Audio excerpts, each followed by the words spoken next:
Di sebuah desa terpencil bernama Desa Pucang, ada sebuah kepercayaan lama yang hidup di antara penduduk.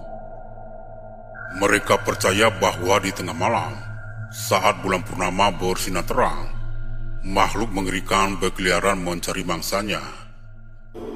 Makhluk itu adalah babi ngepet, babi yang dipercaya bisa mencuri kekayaan penduduk desa secara misterius. Legenda ini sering diceritakan oleh para tetua kepada anak-anak untuk menakuti mereka. Namun bagi beberapa orang, cerita itu lebih dari sekedar mitos. Pak Dharma, seorang petani sederhana yang tinggal di ujung desa, mulai merasakan hal aneh di rumahnya. Tabungan yang ia simpan selama bertahun-tahun berlahan menghilang tanpa jejak. Istrinya Bu Siti merasakan ketakutan setiap kali mereka menghitung uang dan mendapati jumlahnya yang berkurang. "Ini pasti ulah babi ngepet," kata Bu Siti dengan wajah pucat di suatu malam. Tetangga mereka, Pak Harun, terkenal sebagai orang yang sangat tertutup. Banyak yang menduga-duga apakah mungkin Pak Harun terlibat dalam ilmu hitam. Karena meskipun jarang bekerja, rumahnya semakin megah dan kekayaannya semakin bertambah. Desas-desus mulai menyebar bahwa Pak Harun mungkin memiliki hubungan dengan babi ngepet. Suatu malam ketika rasa curiga semakin memuncak, Pak Dharma memutuskan untuk mengajak beberapa warga desa untuk mengintai rumah Pak Harun. Mereka ingin membuktikan apakah benar ada kaitannya dengan sosok babi ngepet yang selama ini menjadi misteri desa. Pada malam yang dingin dan sunyi, mereka menyusuri jalan setapak menuju rumah Pak Harun. Cahaya bulan purnama menyinari perjalanan mereka, memberikan bayangan aneh di antara pepohonan. Saat tiba di dekat rumah Pak Harun, mereka melihat sesuatu yang tidak pernah mereka bayangkan. Dari balik jendela rumah, terlihat sosok babi besar dengan mata merah menyala keluar dari pintu belakang rumah Pak Harun. Babi itu bergerak cepat, melesat ke arah hutan dengan gerakan yang tidak wajar. Pak Dharma dan beberapa warga desa segera berlari mengejar. Namun jejak babi itu lenyap begitu saja di tengah hutan. Mereka kebingungan, tetapi ketakutan mereka semakin besar. Mereka yakin sosok itu bukan babi biasa. Malam itu penduduk desa semakin resah. Tidak ada yang berani keluar rumah setelah matahari terbenam. Pak Dharma dan beberapa warga desa berkumpul di rumahnya untuk merencanakan apa yang harus mereka lakukan selanjutnya.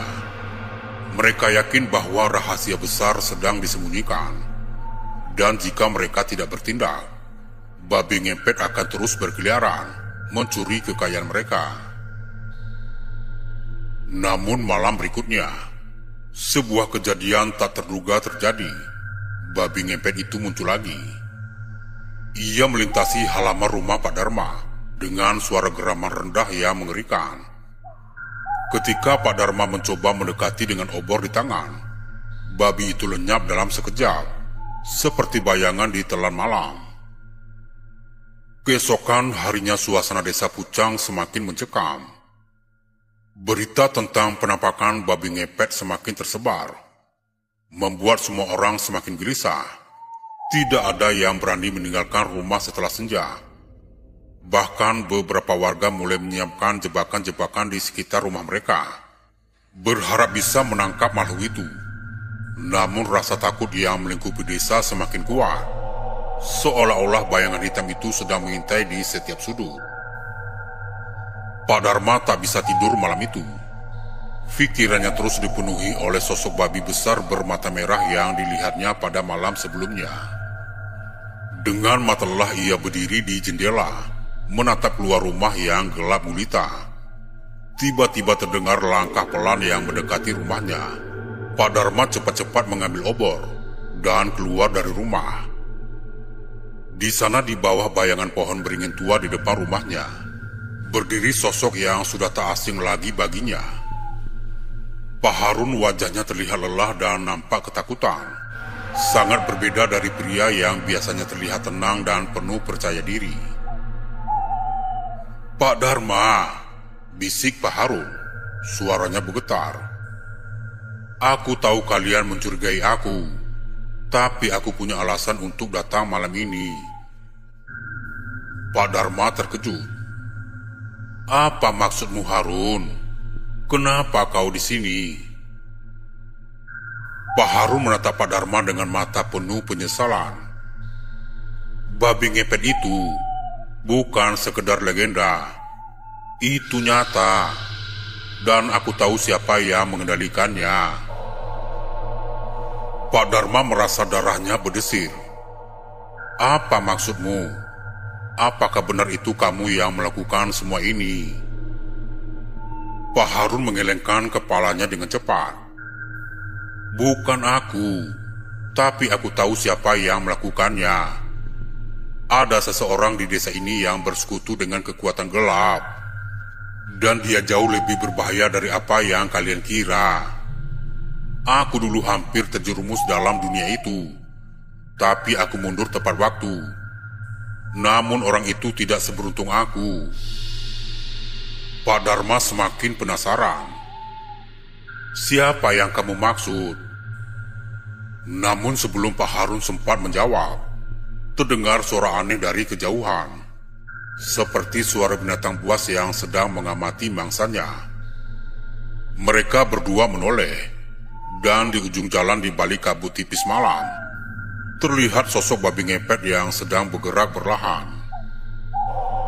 Pak Harun bergetar, langkahnya mundur dengan cepat.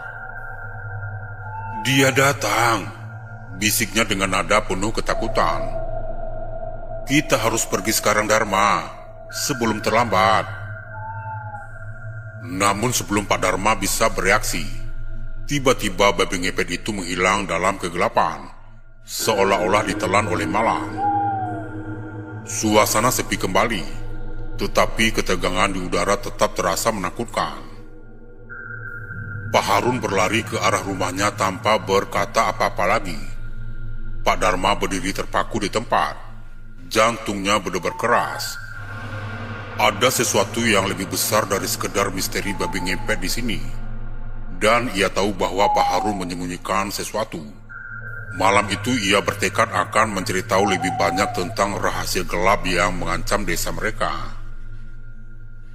Keesokan harinya Pak Dharma bertemu dengan beberapa warga desa yang juga merasa resah dengan situasi ini. Bersama-sama mereka merencanakan untuk menangkap babi ngepet dan mengungkap siapa dalang di balik semua ini. Salah satu dari mereka, seorang pemuda pemberani bernama Seno, mengusulkan agar mereka melakukan ronda malam secara bergantian. Malam harinya mereka berkumpul di pos ronda dengan senjata seadanya. Semua orang berjaga dengan penuh waspada, menunggu tanda-tanda kehadiran babi ngepet. Namun yang mereka tidak tahu adalah malam itu akan menjadi malam yang paling mencekam dalam hidup mereka. Saat tengah malam tiba-tiba terdengar langkah kaki berderap cepat dari arah hutan. Pak Dharma dan Seno segera bersiap, memegang erat senjata mereka. Dari balik pepohonan muncullah sosok babi ngepet dengan mata merah yang menyala menembus kegelapan. Namun ada yang aneh kali ini. Makhluk itu tidak melarikan diri seperti biasanya. Ia malah berdiri diam, seolah-olah sedang menunggu sesuatu. Seno yang tak sabar melompat maju untuk menangkapnya. Namun saat dia mendekat, babi itu menghilang dalam sekejap mata. Yang tersisa hanyalah hawa dingin yang menusuk dan suara tawa menyeramkan yang terdengar dari arah hutan. "Tunggu, itu suara manusia," teriak Pak Dharma. Ia segera menyadari, babi ngepet bukan sekedar makhluk gaib yang berkeliaran tanpa kendali. Ada seseorang yang mengendalikannya, dan orang itu ada di antara mereka. Suara tawa menyeramkan itu masih menggema di telinga Pak Dharma dan Seno. Jantung mereka berdetak kencang. Suasana yang awalnya sunyi berubah menjadi mencekam. Semua yang ikut ronda malam itu saling berpandangan dengan wajah penuh kecemasan. Tidak ada yang tahu siapa yang tertawa. Tetapi mereka semua merasa ada sesuatu yang sangat salah. "Siapa yang mengendalikan babi ngepet itu?" kata Seno sambil memegangi bambu runcingnya. Pak Dharma hanya bisa menggeleng. "Aku tidak tahu, tapi kita harus berhati-hati. Orang itu jelas ada di antara kita. Seseorang yang mungkin selama ini kita percayai." Keesokan harinya suasana desa semakin tegang. Beberapa warga desa mulai curiga satu sama lain. Gosip tersebar dengan cepat, dan banyak yang mulai menuduh secara sembarangan. Pak Harun yang sejak awal dicurigai, tiba-tiba menghilang dari desa tanpa jejak, membuat semua orang semakin yakin bahwa dialah dalang di balik teror babi ngepet. Namun Pak Dharma tidak merasa yakin, meskipun tingkah laku Pak Harun mencurigakan. Ia teringat percakapan terakhir mereka tentang seseorang yang lebih kuat dan berbahaya. Bersama Seno ia mulai penyelidikan untuk mencari tahu siapa dalang sebenarnya. Mereka mulai dengan mengunjungi rumah Pak Harun yang sekarang kosong. Saat mereka masuk, suasana rumah itu terasa sangat aneh. Dingin, gelap, dan terasa seperti ditinggalkan dalam keadaan tergesa-gesa. Di ruangan tamu mereka menemukan sejumlah benda yang mencurigakan. Ada beberapa kertas lusuh yang bertuliskan mantra-mantra, dan beberapa benda keramat yang biasa digunakan dalam ritual mistis. Namun di pojok ruangan, Seno menemukan sesuatu yang lebih mengejutkan. Sebuah buku harian. "Ini milik Pak Harun," kata Seno. Di dalamnya tertulis catatan harian yang bercerita tentang bagaimana Pak Harun dulu pernah terjerat dalam ilmu hitam. Namun ia berhenti tepat waktu. Di halaman terakhir ada satu nama yang disebutkan berulang kali, Ki Suryo. "Ki Suryo? Bukankah dia dukun yang tinggal di hutan sebelah desa?" kata Seno dengan kening berkerut. "Dia jarang terlihat di desa, tapi aku pernah mendengar namanya. Orang bilang dia memiliki kekuatan gaib yang kuat." Pak Dharma menatap catatan itu dengan serius. "Sepertinya ini petunjuk yang kita cari. Jika Ki Suryo benar-benar terlibat, kita harus mencarinya." Mereka memutuskan untuk menemui Ki Suryo. Malam itu dengan keberanian yang tersisa, Pak Dharma dan Seno berjalan menuju hutan di tepi desa. Suara jangkrik dan angin malam yang berhembus dingin menambah suasana horor. Di tengah perjalanan, mereka merasa seolah-olah ada mata yang mengawasi dari balik pepohonan. Setibanya di gubuk tua Ki Suryo, mereka melihat asap tipis keluar dari atapnya, tanda bahwa seseorang sedang berada di dalam. Mereka mengetuk pintu dengan ragu, dan tak lama kemudian pintu itu terbuka, menampakkan wajah tua Ki Suryo yang tersenyum tipis. "Kalian datang untuk menanyakan tentang babi ngepet itu, bukan?" katanya tenang, seolah sudah tahu tujuan mereka. Pak Dharma dan Seno terkejut. "Bagaimana kau tahu?" tanya Pak Dharma. Ki Suryo tertawa kecil. "Aku tahu lebih banyak dari yang kalian pikirkan. Babi ngepet itu bukan sekedar legenda. Ada seseorang di desa kalian yang sudah bersekutu dengan kekuatan gelap itu. Tapi bukan aku, dan bukan Pak Harun. Ada orang lain yang lebih berbahaya. Seseorang yang selama ini kalian anggap teman." Pak Dharma dan Seno menatap Ki Suryo dengan waspada. Lalu siapa orang itu? Siapa yang mengendalikan babi ngepet itu? Ki Suryo menatap mereka dengan pandangan dalam. Kebenaran kadang lebih menakutkan daripada legenda. Orang yang kalian cari ada di antara kalian, dekat dengan kalian, mungkin bahkan tinggal bersama kalian. Dia telah menjual jiwanya demi kekayaan, dan sekarang kalian semua menjadi bagian dari permainannya. Pak Dharma merasa bulu kuduknya meremang. Siapa yang dimaksud Ki Suryo? Apakah benar orang itu adalah seseorang yang dekat dengan mereka? Sebelum mereka pergi, Ki Suryo berkata dan memperingati mereka. Jika kalian ingin menghentikan teror ini, kalian harus bertindak cepat. Babi ngepet itu semakin kuat setiap malam, dan jika dibiarkan, akan ada korban. Satu-satunya cara untuk mengalahkannya adalah dengan menangkap orang yang mengendalikannya di saat mereka berubah. Tapi ingat, jangan pernah menatap matanya langsung. Malam itu Pak Dharma dan Seno pulang dengan pikiran yang semakin kalut. Siapa di antara mereka yang berkhianat? Waktu semakin menipis, dan babi ngepet bisa saja kembali kapan saja. Saat mereka tiba di desa, mereka melihat warga desa berkumpul di balai desa. Seseorang wanita tua berteriak histeris. Pak Harun ditemukan, tapi dia bukan lagi seperti manusia. Mereka berdua segera berlari ke arah kerumunan. Di sana di tanah berlumpur di dekat sawah, tergeletak tubuh Pak Harun. Wajahnya penuh luka, dan di sekelilingnya terdapat bekas cakaran, seperti bekas hewan buas. Namun yang paling mengejutkan, di lehernya tergantung sebuah kalung emas dengan simbol aneh. Simbol yang sama dengan yang mereka lihat di rumahnya.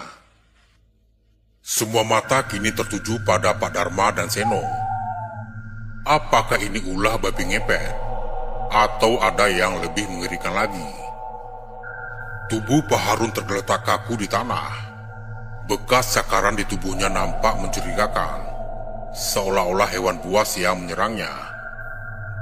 Namun ada sesuatu yang lebih janggal dari semua itu. Pak Dharma dan Seno berdiri di tepi kerumunan yang mulai panik. Wajah-wajah warga desa dipenuhi ketakutan dan kebingungan. Tidak ada yang bisa menjelaskan bagaimana Pak Harun ditemukan dalam keadaan yang mengerikan. Pak Dharma dengan penuh kebingungan mendekati tubuh Pak Harun. Simbol di kalungnya yang berbentuk aneh mengingatkannya pada sesuatu yang pernah dia lihat di dalam buku mantra di rumah Pak Harun. Tapi siapa yang memberikan kalung itu kepada Pak Harun? Apakah dia benar-benar terlibat? Atau hanya korban dari permainan yang lebih besar? Seno yang masih syok dengan penemuan itu menarik nafas panjang. Kita tidak bisa tinggal diam lagi. Kita harus mencari tahu siapa sebenarnya ada di balik ini semua. Ki Suryo bilang orang itu dekat dengan kita. Pak Dharma memandang ke arah para warga desa yang ketakutan. Ketegangan di udara semakin terasa ketika tiba-tiba Bu Siti, istri Pak Dharma, muncul dari kerumunan dengan wajah penuh ketakutan. Dharma, kau harus pulang sekarang. Ada yang terjadi di rumah. Tanpa berpikir panjang, Pak Dharma berlari secepat mungkin menuju ke rumahnya, diikuti oleh Seno. Saat mereka tiba di rumah, pintu depan sudah terbuka lebar, dan di ruangan tengah terlihat Bu Siti berdiri gemetaran sambil memegang sebuah surat yang dia temukan di bawah pintu. Ada yang meninggalkannya di sini, kata Bu Siti dengan suara bergetar. Kau harus melihatnya, Dharma. Pak Dharma mengambil surat itu dengan tangan gemetar, membukanya dengan perlahan. Jika kau ingin mengetahui kebenaran, temui aku di hutan saat malam tiba, Jangan bawa siapapun. Jika kau ingin selamat, kau akan tahu siapa sebenarnya yang terlibat. Malam itu dengan tekad yang kuat, Pak Dharma memutuskan untuk pergi ke hutan sendirian. Meskipun Seno menolak membiarkannya pergi, Pak Dharma merasa bahwa ini adalah hal yang harus dia lakukan. Dia tidak ingin melibatkan lebih banyak orang sebelum mengetahui kebenaran. Di tengah malam yang sunyi, hanya ditemani oleh cahaya bulan yang pucat, Pak Dharma menyusuri jalan setapak menuju hutan. Setelah berjalan cukup jauh, Pak Dharma tiba di sebuah area terbuka di tengah hutan. Di sana berdiri seseorang yang dia kenal dengan sangat baik, Bu Siti, istrinya. "Siti, apa yang kau lakukan di sini?" Pak Dharma bertanya dengan bingung. Namun Bu Siti hanya tersenyum dingin, senyum yang belum pernah dilihat Pak Dharma sebelumnya. "Kau akhirnya sampai juga, Dharma." Pak Dharma menatap istrinya dengan kebingungan. Bu Siti melangkah mendekat, tatapannya berubah menjadi lebih gelap. "Kau ingin tahu siapa yang mengendalikan babi ngepet, bukan? Selama ini kau mencurigai orang lain, tapi kau tidak pernah menduga bahwa orang itu lebih dekat denganmu, sangat dekat." Pak Dharma terdiam, tubuhnya membeku di tempat. "Tidak mungkin kau, Siti." Bu Siti mengangguk, matanya menyala dengan kegilaan. "Selama ini aku yang melakukannya. Aku yang mengendalikan babi ngepet. Semua kekayaan yang hilang, semua ketakutan yang melanda desa ini, semua adalah bagian dari rencanaku. Kau tahu betapa sulitnya hidup dalam kemiskinan. Aku lelah hidup susah, jadi aku membuat kesepakatan." Pak Dharma terhuyung mundur. "Tapi kenapa? Kenapa harus seperti ini?" Bu Siti tersenyum pahit. "Karena aku ingin kita hidup lebih baik. Tapi setiap malam aku berubah. Semakin sulit untuk mengendalikan kekuatannya. Aku membutuhkan lebih banyak kekayaan, lebih banyak jiwa untuk dikorbankan. Pak Harun mencoba menghentikanku, tapi dia terlalu lemah. Sekarang kau harus memilih, Dharma. Jika kau tetap diam dan mendukungku, kita bisa hidup dalam kekayaan. Tapi jika kau menentangku, kau tahu apa yang akan terjadi." Pak Dharma merasa dirinya terperangkap dalam dilema yang mengerikan. Wanita yang dicintai, yang telah bersamanya bertahun-tahun, ternyata adalah dalang dari semua teror ini. Hatinya terbelah antara rasa cinta dan kewajiban untuk menyelamatkan desanya. Malam semakin larut, angin berhembus lebih kencang, dan suara geraman rendah terdengar dari hutan. Di balik pepohonan muncul sosok babi besar dengan mata merah menyala. Babi ngepet itu kini berdiri di samping Bu Siti. "Kau harus memilih sekarang, Dharma," kata Bu Siti dingin. Suaranya terdengar seperti ancaman. "Apakah kau berdiri di sampingku atau melawanku?" Pak Dharma dengan hati yang hancur dan pikiran kacau, tahu bahwa apapun yang dia putuskan akan mengubah hidupnya selamanya.